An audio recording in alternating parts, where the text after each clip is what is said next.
अभ्यास बहुत जरूरी है।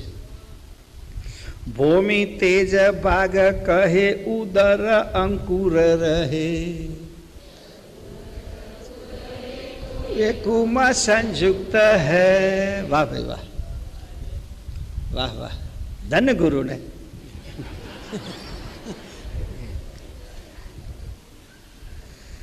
चारे चार तत्वों में अथवा चारे चार तत्वों जे पृथ्वी तत्व, अग्नि तत्व, आगळ बे वातो करी, एने उदर में एटले एना पेटा विभाग में अंदर चार चार तत्वों कई रीते युक्त संयुक्तपणे जोड़ाईने रहेला छे।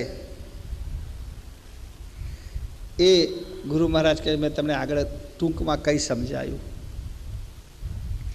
लहे कोहु संत जन जाके निर्मल मन,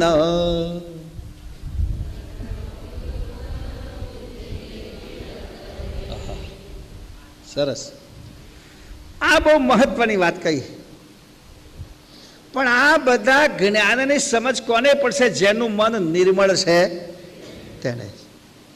संत जन बन्ने मात्र संतोने समझण पड़शे एवुं बापजीए कह्युं। जो याद राखो, मात्र संतोने ज आ खबर पड़शे एवुं नहीं, संतोने अने सज्जनोने।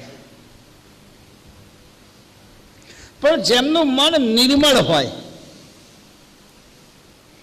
समझवू।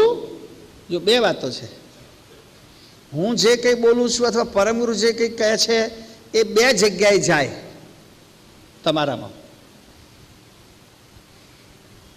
एक मस्तिष्कमां जाय अने एक हृदयमां जाय। मस्तिष्कमां जाय એટલે તને સમજણ પડે, તને બીજાને સમજાઈ પણ શકો, પણ એને જીવનમાં ઉતારી ના શકો। જીવનમાં ઉતારી તે શકે કે જેના હૃદયમાં જાય। જેના હૃદયમાં જાય એ જીવનમાં ઉતારી શકે। એલા બધા પેલા જુદા જુદા ટીકા કરી કરીને પુસ્તકો છાપી છાપી નીકળી પડ્યા છે, એમના મગજમાં ચોક્કસ ગયું છે, પણ હૃદયમાં નથી ગયું। ના તો પ્રપંચ છૂટી જાય ને, અહંકાર છૂટી જાય ને, છળ કપટ છૂટી જાય। એટલે ગુરુ મહારાજ વારંવાર ચેતવે છે કે નિર્મળ મન કરો। જ્યાં સુધી મન નિર્મળ નહીં થાય ત્યાં સુધી આ સમજ અંદર જવાની નથી, અને કદાચ જશે તો દૂધ નહીં